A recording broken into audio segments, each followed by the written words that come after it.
Guys, ito nga pala ang Benelli Imperiale 400 ano. 400cc siya.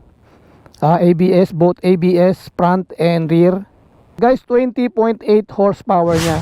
Kaya lang kung naghahanap kayo ng mga racing type o kaya mga walwalan, hindi ko nire-recommend to. Kasi this motorcycle is built for long ride, tsaka yung komportable niya i-ride. Kasi hindi ka mangangawit. Malambot yung kanyang seats. Tama-tama sa mga long ride. Full tank capacity nga pala niya is 12 liters. So classic look type siya, guys. Ang front fork niya, guys, is telescopic fork. Tapos ABS single disc sa front. Rayos. Ang size ng rim niya, guys, is 19 sa harap. Tapos 18 sa likod. Tire size niya, guys, is 130 sa likod. 100 sa harap. Side mirror niya, classic look. Overall, guys, maganda siya. Maganda yung dating niya kasi cruiser type siya, pero yung paa mo parang naked kasi stretch siya ng konti Tapos yung mga pwede mo nang lagyan ng saddle bag kasi naka-ready na yung mga bracket niya Ikakabit mo na lang yung mga saddle bag na gusto mong ikabit. Overall, guys, maganda yung dating niya. Tsaka yung comfortness sa pagra-ride, komportable, guys. O nga pala, guys, meron siyang center stand tsaka yung side stand. Guys, ang kanyang headlight halogen. Classic style yung kanyang signal light. Yung chassis niya, guys, talagang purong bakal. Kaya buildness for top 2 Medyo sakto lang naman yung kabigatan niya, kayang-kaya mo. For a cruiser type na 400cc, sakto lang din. Mabigat pero sakto lang. Kumbaga, kasi kung magaang yan, lilipa rin ka sa expressway. So yung tambucho niya, classic look yung dating tignan nyo.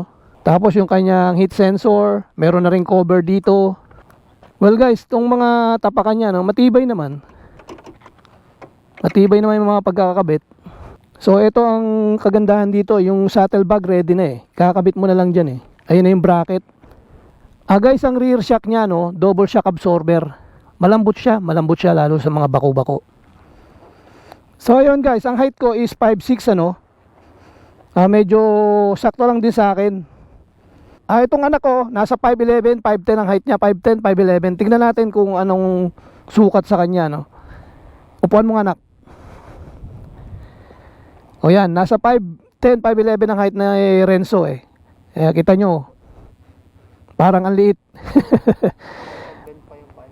Pero doon sa mga hindi pinalad sa height, kagaya ko, 5'6 lang ako Sakto lang din kasi konting ganyan lang naman hindi naman talagang yung lapat tingkayad konting tingkayad ko lang.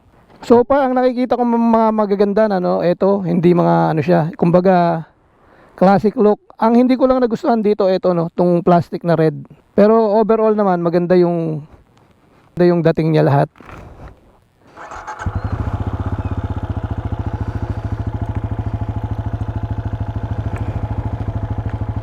O nga pala, guys, 5 speed gearbox to. So i-try natin, guys,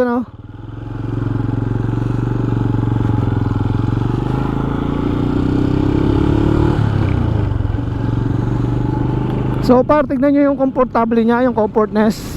Swak na swak ito yung kung yung hanap nyo talaga is for long ride, itong motor na to para sa inyo. Hindi ka mapapagod. 4 gear, 5th gear.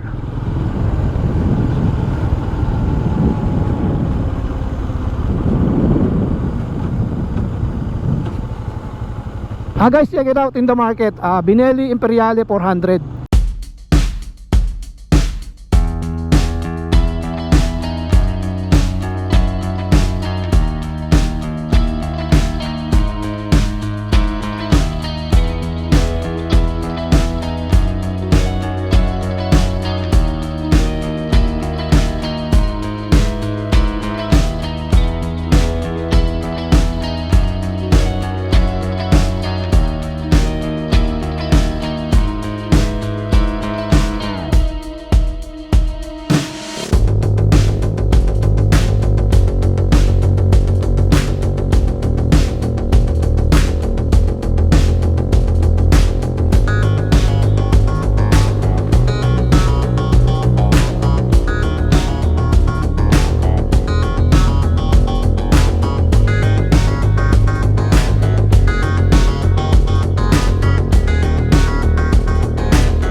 Guys, o nga pala, tomorrow, Friday.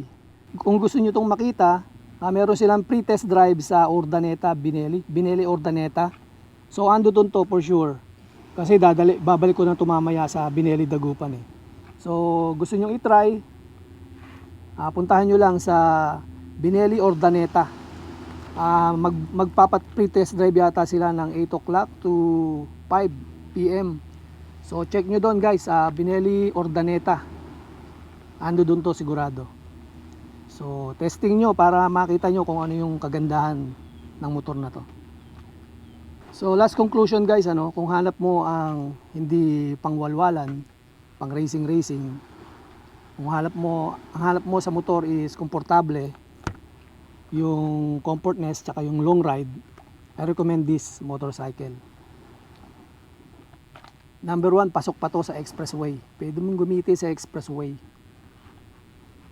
Dahil 400cc siya guys. I don't know hindi ko kasi na top speed pero ang top speed daw nito is nasa 140 kph guys. Kaya hindi ka basta-basta maiiwan dito. May ibubuga. So expressway legal, Bineli Imperiale 400. Check nyo sa market guys. Bineli Dagupan.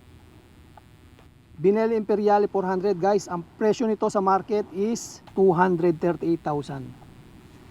Meron silang financing, pwede kayong mag-down ng 86,938, 1 year or 2 years or 36 months. So check nyo nga pala sa Bineli Dagupan ang Bineli Imperiale 400. So ayun guys, like, share and subscribe to the channel para marami pa tayong ma-test drive ng mga big bikes na gusto nyo. Leave comment down below kung ano yung mga big bike na gusto nyo i-test drive natin. Kasi soon, marami tayong i-test drive, yung mga ADL, mga Leon Zino 800, i-test drive natin yan. Tapos TRK, kung gusto nyo i-test drive natin, o kaya Bineli 600i, comment down below para magkaroon tayo ng idea kung ano yung mga gusto nyo i-test drive natin.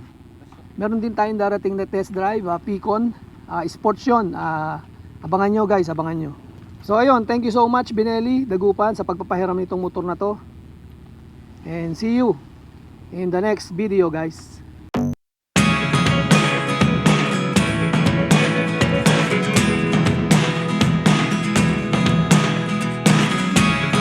Never really know what's going on. Look at me sometimes.